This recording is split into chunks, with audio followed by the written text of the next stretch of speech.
சேட்டலைட்டையும் கீழே விழுகல, gravity fail ஆயிடுச்சா இல்லனா பூமியோட கிராவிட்டி சேட்டலைட்டை மிஸ் பண்ணிடுச்சா? இப்போ இந்த பெண்ணை நான் தூக்கி போடுறேன்.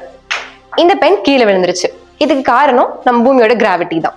கிராவிட்டியா அப்படின்னா, கிராவிட்டினா எந்த ஒரு பொருள் நம்ம மேல தூக்கி போட்டாலும் அது கீழே வந்து விழுகும்.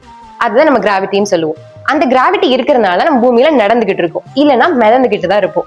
ஆனா நம்ம லான்ச் பண்ற சேட்டலைட் மட்டும் ஏன் கீழே விழுக மாட்டேங்குதுன்னா அதோட ஸ்பீட் தான். ஸ்பீடா அப்படின்னு தானே கேக்குறீங்க? எஸ், ஸ்பீட் தான். நமக்கு தெரியும் நம்ம எர்த் ஒரு ஸ்பியர் ஷேப்னு சொல்லிட்டு. இப்போ நான் ஒரு பாலை தூக்கி போட்டா அது கொஞ்சம் தூரம் தள்ளி போய் விழுகும். அதையே நான் இன்னும் கொஞ்சம் ஸ்பீடா தூக்கி போட்டா அது ஒரு கர்வ் ஷேப்ல போய் விழுகும். அந்த ஸ்பீடை நான் இன்னும் கொஞ்சம் இன்க்ரீஸ் பண்ணி போட்டா அந்த கர்வ் இன்னும் கொஞ்சம் தூரமா போய் விழுகும்.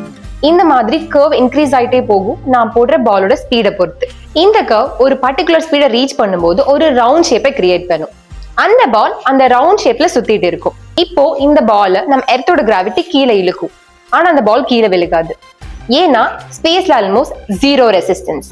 ஏன்னா ஸ்பேஸ்ல ஏர் கிடையாது. ஆல்வேஸ் நம்ம த்ரோ பண்ண ஸ்பீட்ல அந்த பால் சுத்திட்டு இருக்கும்.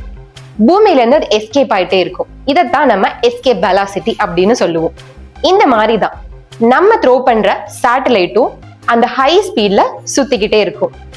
இந்த மாதிரி இன்ட்ரெஸ்டிங்கான வீடியோ வேணும்னா நம்ம ஜூனியர் மினியோவை ஃபாலோ பண்ணிக்கோங்க.